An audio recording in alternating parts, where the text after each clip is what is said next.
Is your lav working? I know. We have a question from the audience. Jenny Corley. She'll ask. So I think we're waiting for Jenny Korn. No, I'm right here. No? Okay. Right here. Maybe we're not. Well, we're going to well- have you start with opening remarks, and then we'll do questions. Terrific. Thanks, Jenny. So that was pretty powerful. We're in the White House, small business owners, entrepreneurs, and you heard from a large former business owner, a large business owner, and a tremendous entrepreneur. And we're sitting here on stage with Administrator McMahon, who has such an incredible entrepreneurial history and can so personally connect with the stories of so many people here. But it is very powering, it is very inspiring, and really this administration, day in, day out, is steadfast in its commitment to jobs and job creation. And you, as business owners, are really fueling that and really driving that. And we're looking to unleash you so you can bring your full potential, so you can create more jobs. I believe 60 million jobs in this country are a direct result of small business entrepreneurs such as yourself. So it is tremendously impactful on the ecosystem of job creation. And we're doing everything we can, and we'll look forward to your input today as we take some questions on how we can do even more, but through comprehensive tax reform that will enable you to have more money to reinvest in the growth of your businesses, to regulatory reform. There are some 800 regulations that were put on the books by the previous administration that really, many of which, not all of which, but many of which really stifle your ability to grow and to continue to create and produce. So we are committed to addressing all of those things, many more, creating increased access to capital, access to mentorship, as the SBA does through so many of its really transformative and innovative programs, access to networks, to markets for you to trade with across state lines and internationally as well. So we are committed to supporting the American worker and the American job creator. And we are excited to be here today to celebrate an agency that is doing just that, and an incredible director as she commences her 65th year of the SBA. Not quite your 65th. Not quite. So I will turn it over now to Administrator McMahon as she'll tell us a little bit about SBA's initiatives and how they can support your businesses. And then we're going to take some questions from the audience. Thank you. Am my mic, is this live working, or do I need to use this? Okay, great. Thank you, Ivanka, for sharing the stage with me today, and I must apologize in advance for my voice. A little bit like puberty, my voice keeps going in and out, and in and out, and in and out. So a little bit of laryngitis on the road, so I apologize. I'm so delighted to be here this afternoon as the administrator for the Small Business Administration. We will celebrate our 65th anniversary next year this time. So we're kicking off this year full of reimagining the SBA. And we're going to spend the entire next year, we might even cheat a little bit, National Small Business Week next year, and announcing our new marketing message, our new logos, because I found out about the second week I was in office that SBA is probably one of the best kept secrets in the country. You think SBA, what do you think? Think loans. SBA is so much more than loans. It is counseling. Yes, it is access to capital, which businesses need obviously to start. Cash is king. But then I found out that the counseling and the mentoring aspect that comes along with SBA is as important, or almost as important, as the cash. So we have components of access to capital, counseling, government contracting, which grows many of our small businesses. And then we have disaster relief. Because what happens when a disaster hits an area? Many businesses are put out of commission. Homes are lost. It's one of the few times that SBA, the only time that SBA is involved in the home mortgage market as well as business loans. because it is our goal to get businesses back up and running, because they are not only the engine of our economy, the backbone of our economy, but they are the glue for their communities. So those communities need to come back online. So SBA is there working with FEMA, who are the first people on the line, as a former Secretary Kelly knows. And we want to get everybody back up, paying taxes, selling their goods and services. So it's an all-encompassing organization. And it is my goal to make sure that about a year from now, if not sooner, SBA is no longer a secret.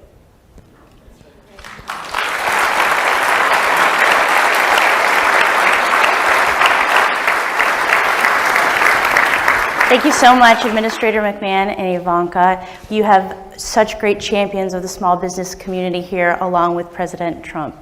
And we want to now hear from the small business community. So if you have a question, please go ahead and raise your hand, and I'll come over to you, and you can ask your question to the Administrator or Ivanka. Yes, sir. If you could tell us your name and your company and your question. Hi there, I'm Jeff Dykes. I'm a firefighter from Wisconsin. I started a company called Northern Star Fire. I've been a firefighter for over 20 years. I know how to do that job inside and out, but I recently invented a new style of compass that's going to save firefighters' lives. What I'm struggling with as a new business owner is the ins and outs and the daily operations to run that business. What advice do you have for someone like myself to get over that hurdle and increase my business knowledge? Well, I think one of the things that I've just been talking about, the mentorship aspect of SBA, we have so many services. There's SCORE, which are offices that are manned by either retired executives or executives lending their time to advise on business programs, web design, marketing programs, to kind of walk you through how you can expand and scale your business. Our small business development centers, they're also available. Our women's business centers, and we don't just take women there, they're primarily women. But you can go to any of those district offices, and there's 68 district offices around the country. I'm sorry, you won't go to the district office and find those. Those are even more bountiful than the district offices in every state. And you can go to sba.gov and look at the different modules, and it's 24/7. You can self-study. So lots of tools that are available. This was one of the things that I got very excited about in early discussions with Mrs. McMahon about the capacity of SBA, because it's true, most people think about it purely along the lines of capital and availability of capital and credit and how they can support businesses in their growth in that regard. But these mentorship opportunities really are very impactful. And as I go into the country and I meet with entrepreneurs, consistently they talk about one of the biggest barriers to scaling a business or starting a business is lack of mentorship opportunities, and that's ultimately what made the difference in terms of execution upon their ideas. So first of all, congratulations on now being a small business owner and job creator. Thank you for your service prior to that as a firefighter.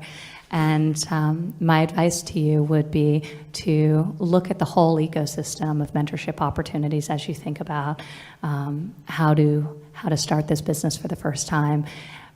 Listen to a lot of people, including people who tell you your idea are bad, and internalize that feedback. But ultimately, I think that thinking through and bringing on partners and people and employees that can complement your skill set and help you to think about the execution of your business plan is critical as you think about scale in a meaningful way.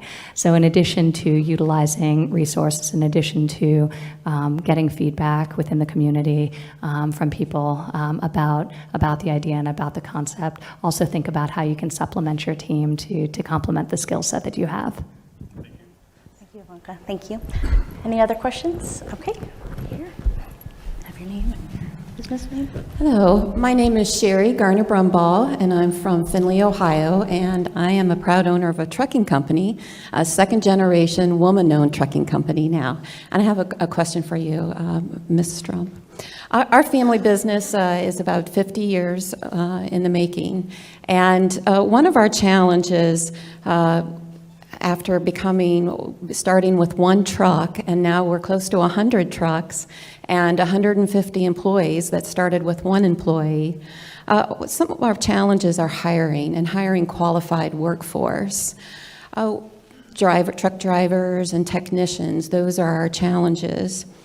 Finding skilled workers to fill those jobs and the training they need for those good paying jobs, it's surprisingly difficult. Do you have any thoughts on how we could solve this problem together as a nation to fill these good jobs? Well, you've raised an incredibly great point and an enormous problem, and this is something that really the administration has really been informed by the private sector when we meet with large employers, and they tell us one of their single biggest challenges is the skills gap that exists, and that they have available jobs that they're unable to fill because people don't have the adequate training. So time and time again, we'd hear this from the larger employers, but it's all the more problematic for the smaller employers who don't have the benefits and can't necessarily be as competitive, but are competing for those same jobs that limited people have the skills to fill.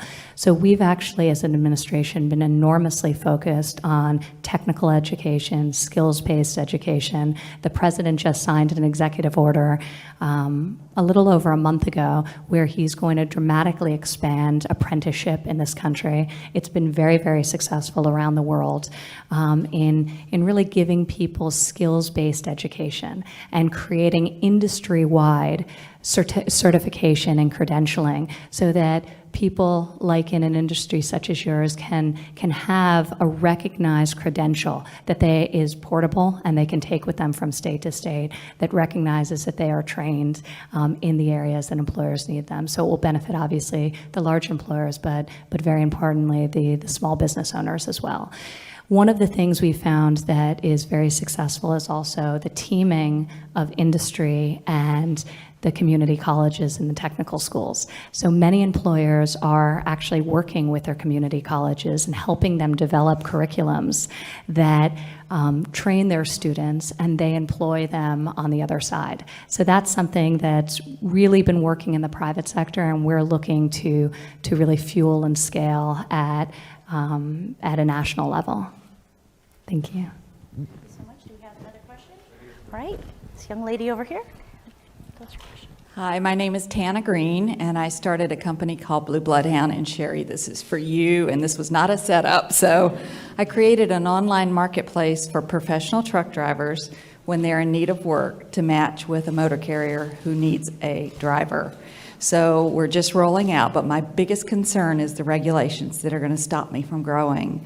And my concern is for all small businesses in all industries with what can we do with this regulation issue to help us through these phases. Well, I think you heard the president when he started off, and I'm so appreciative of the fact that he has rolled back already so many regulations, make it possible to move forward. And remember, I think he was only about less than a dozen days in office when his executive order stated that for every new regulation you want to create, you've got to get rid of two. And I think that is really bringing down the regulatory environment in our country. And I hear this same message as I'm out touring the country on what we're calling our Ignite Tour from SBA, because I'm visiting every district office. There's 68 of them in the country, but I hold business roundtables and visit small businesses. And the regulatory environment is clearly one that is just crippling and strangling a lot of small businesses as well as large businesses. And I believe that it's like about $1 trillion a year it costs for all businesses to comply with the regulations. And that's just a ton of money. I'll give you just a little example of how this affects small businesses. Just now, I was in Portland and Seattle and Alaska, and then came back to Milwaukee and Detroit. But when I was at a small brewery, the owner of the company said the regulation that bothered him, he said, I could just tell you it's volumes of regulations, but let me give you one example. He said, I wanted to launch a new beer. And he said, so we had the bottling, we had the formula, everything's approved, we're ready to go. Sent in the label, for it to be approved. And it was kicked back. Label was wrong. He said, so we resubmitted it and sent it back, kicked back again. He said, I finally found out they kicked back the label because a comma was missing in the text on the label of a description of the product. He said, and we were delayed 6 months launching our product. Now, you're a small business person. You're trying to reclaim that 6 months of lost business opportunity. Those kind of regulations we don't need. All right, we'll come over to you. Good afternoon, ladies. My name is Mickey Paradise. I'm the president and CEO of PDI Drywall. We're a drywall and paint construction firm based in Raleigh, North Carolina. One of the biggest, setbacks, I would say, in growing my business in the last 12 years has been tax regulations. And I know that as we are embarking on tax regulation discussions, what are you going to do for small businesses to help change those regulations to be in favor of small businesses? Well, I think many of the same things that we've been discussing. I think comprehensive tax reform, and we've got Mr. Gary Cohen here, who has been spearheading this charge at the White House and working with Congress.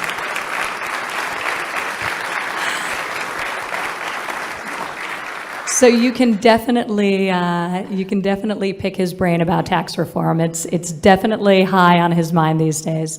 But lowering the corporate rate, encouraging business to grow, encouraging businesses that are based here to stay here and bring their capital back that's been trapped overseas will have an enormously positive impact within our country and free up so many dollars that can be further reinvested into our businesses. And then I think in conjunction with regulatory reform, which we've come out of the gate swinging on, so it's a major focus. And I think my father's particular sensitivity to this issue is having been such a successful person in business himself. So he understands the limitations, whether it was on businesses that he was looking to buy or he was looking to grow, but also in dealing with suppliers and smaller businesses that serviced his companies over the years. So he very much understands how the regulatory environment, while important on some level, has grown to a place where it is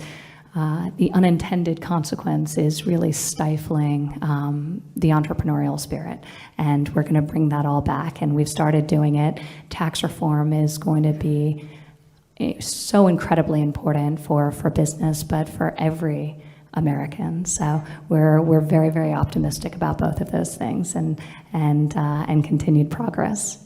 And I'd just like to add again, as I'm touring the country, small businesses will say to me, look, any kind of tax reduction will be great. Just let me know what it is. What's going to be my percentage? I'm not worried about the loopholes. I'm not worried. Tell me what the rate is going to be so I can plan my business. And without fail, every single one of those businesses tell me they will take that money and reinvest it in their business and grow and hire more people, and that will continue to grow our economy. So we'll see that growth when we see our tax rates come down, especially those that are in either sole proprietorships, LLCs, or sub-S corps, which all that money flows through. Are you a sub-S corp? You know exactly how that works. So we're working on it. Thank you very much. Great, thank you. Our next question. We have our next question. Hi, my name is Richard Dabney, and my business is a franchise business, The Flying Locksmiths, in beautiful Ann Arbor, Michigan. So I've had over 30 years in different sized businesses, different industries, with many ups and downs. So today my question is for Ivanka. What do you feel has been your biggest challenge in business, and what do you feel has been your biggest or most exciting success in your businesses? Thank you. Well, I think as an entrepreneur, you try to balance your own time, your own energy, your own focus, and especially when you think big, you sometimes have to slow yourself down to build foundationally to enable you to grow and enable you to scale. So to not to actually impose a certain level of discipline upon yourself to enable you to achieve the growth you want to achieve. And especially in the early days, it's very hard when you have limited people, limited bandwidth. You're just launching a product or a service, and you know, hopefully feel some of that early momentum. So I think when you are an entrepreneur, you have to be a visionary, but you also have to be an executor. And the successful entrepreneurs are the ones who are both, who they dream big, they think big, they swing for the fences, but they also are highly pragmatic and able to execute on the task at hand. So sometimes there's an imbalance between those two competing feelings, and I think for anyone to be successful helming a business, they have to be able to reconcile those two things. And ultimately, we were talking about it before, whether in the forms of skills training or recruitment and hiring, but you know, you're as good as your people. So investing in your teams, investing in your employees, and making sure that you've cultivated a group that complements you, that challenges you, that pushes you, and that will enable you to succeed. So, you know, for me, I think success in any business that I've ever witnessed that is scaled and done tremendously well, it's because they have a great team and great people. Okay, our next question. Thank you all for doing this for us today. I appreciate it very much. My name is Danny Vargas. I'm the president of a company called Varcom Solutions. We are a marketing, public engagement, and communications firm. We are an 8A company, and we're a service-disabled, veteran-owned small business, originally from New York City, but we've been based in Northern Virginia for the last many years. Virginia is the #1 state for veteran-owned businesses, and as a minority-owned business and as a service-disabled, veteran-owned business, our right to pursue the American dream is something that I hold very near and dear to my heart. But I am wondering, I'm curious, as to, over the last several months, I'm sure you've had the opportunity to meet a great number of entrepreneurs. Is there one particular story that stands out in your mind as probably the most inspirational story from a small business owner? Oh, wow. It's been incredible to hear so many stories. And not just since I've had the great fortune to be part of this administration, but also during the 2 years prior, campaigning and traveling around the country. And one of the unique things about this experience, and you know, in this case, my father was running for president of the United States. People would come up to you wherever in the country you were and tell you their stories with such tremendous detail and tell you of their hardest challenges and share with you things in a way that they never otherwise would have. You could have walked the same streets, met the same person, and they would never open themselves up to you in the same way they do during the process of a campaign, and now today being part of this administration. So I feel blessed for the candor in which people share their ideas and their perspectives and their personal stories. Linda and I were actually together in Baltimore just days after the inauguration, and we did a roundtable with small business owners, predominantly female, predominantly minority small business owners, hosted by the National Urban League. And one of those women who I've stayed in touch with today, and actually brought her over to the White House a few months later, is named Lisa Phillips, and she had a small business, a party planning business. And she told me her story, and I think we were all crying. It was so amazing. She had started out homeless and is just now got engaged, just very recently, but this spring got her master's degree, has a small but thriving small business in the party planning space, and is giving back by volunteering homeless youth in her community of Baltimore. So these types of stories forever change you. It's unbelievable to hear the grit, the perseverance, and the energy. I know she's going to continue to make an enormous impact, not just within the context of her business, but in the context of her community. And that's one of the things, I mean, we talk about small business in how it's going to grow our economy and how it's going to benefit other American workers, but the amount of philanthropy being done on a local level by small business is enormous. And I'm sure each of you can share your own stories just about how you're able to give back and how you do in such a tremendous way. And that's deeply inspiring as well. So Lisa's story was very moving to me. And last year, this year, during our National Small Business Week, there was a company just outside Austin, Texas, Ember Manufacturing, and their company was all about electronics and small circuit boards and all that. So you can imagine you've got a warehouse full of all of these small, intricate little circuit boards and electronic equipment. And the river flooded and just flooded their entire manufacturing operation. Water was, this deep, mud.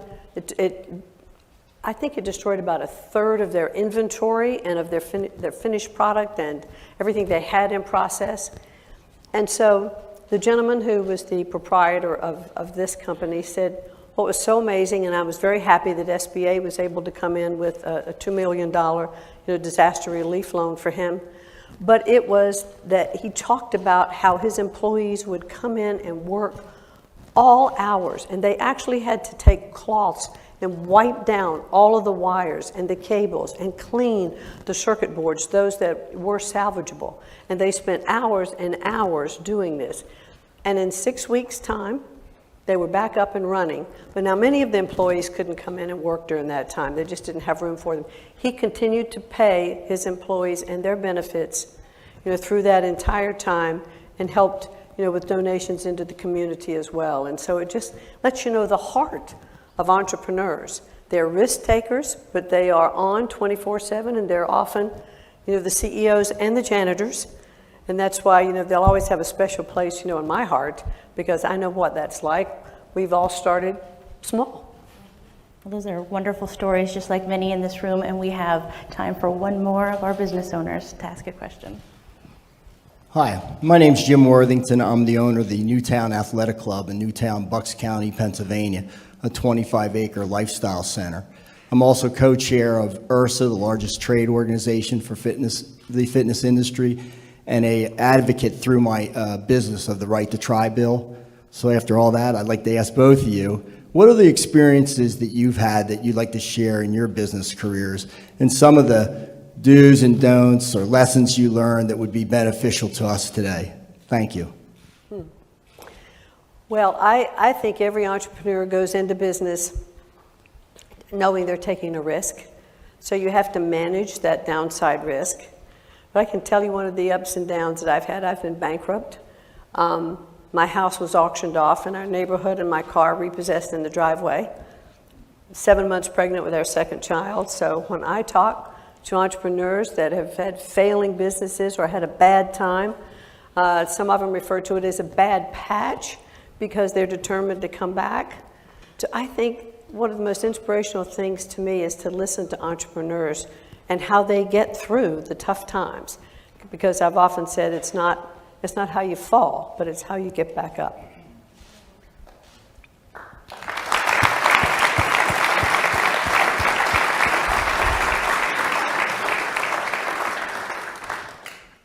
I've had an interesting experience in that I both am an entrepreneur and having started my own business, but also worked within the context of a family business that was highly entrepreneurial. So I've had both, working within a large family business, having started my own small business, and ultimately grew it to be a rather large business. But I think for me, one of the real challenges was managing the competing demands of raising a family and running a business and working within a family business, and then politics got layered on top of all of that. And then I got pregnant with my third child in the midst of all of that, and one of the things I will say, there's no right answer, and people ask about balance a lot, and I'm always sort of dismissive of it because I don't think you can plan for balance. You can strategically structure your schedule to avoid work travel, and then coming home and having an event where you have to be out, and so you can manage things like that. But we all know that we're one kid's illness away from losing all balance. You know, there's no way you can plan for certain things. And I have found that every time I think a challenge is large and will be hard for me to overcome, that's been put in my path, or anyone else that I've met with that has been successful, if you grind through it, you get through it, you look back in retrospect, and it feels much more manageable than it was in the moment.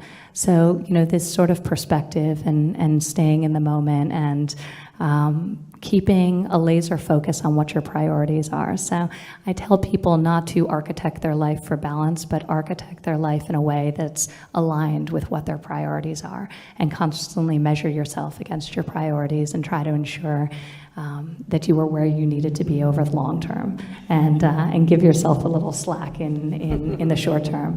But, you know, I will say, as an administration, we're very focused on thinking about how we empower the American working family, and how we empower not only business owners and entrepreneurs, but how we enable people to achieve a manageable balance through policies around making childcare more affordable and accessible, advocating strongly for paid family leave, to support the reality of the dual income modern working family. So thinking through policies that can support the family, I think, is informed by what I have seen and what I've witnessed as an entrepreneur. Great. Thank you. Thank you so much for all your questions. This has been such a pleasure, and really, Administrator, I just want to congratulate you on embarking on this 65th year at the SBA. We have no doubt that under your leadership, the agency will do just incredible things. And it's been a pleasure to meet each and every one of you, because you are each the realization of the American dream. So this has been a lot of fun for us, and thank you. Thank you, Linda. Thank you. Thank you so much, Ivanka, for sharing the stage with me today. And I would like to thank the President, really, who started this administration, well, all through the campaign. He talked about the economy and jobs. He talked about small businesses, that they were the engine of the economy, the backbone of our economy. And he has shown himself from day one to be such a supporter of small businesses. He is going to push through tax reform, healthcare reform, regulatory reform, because it really will benefit all of our businesses. As I travel and listen to small businesses all over the country, the themes are the same. And they know that we are in their corner. And when I am out talking to these small businesses as administrator of the SBA, I want them to know that they have an advocate in Washington, not only in me, but in the administrator, but the strongest advocate they have is the President of the United States. He has lived his own American dream. He believes in it, as do I. The American dream exists for all of us, and small businesses will continue to drive it home. So thank you all so very much.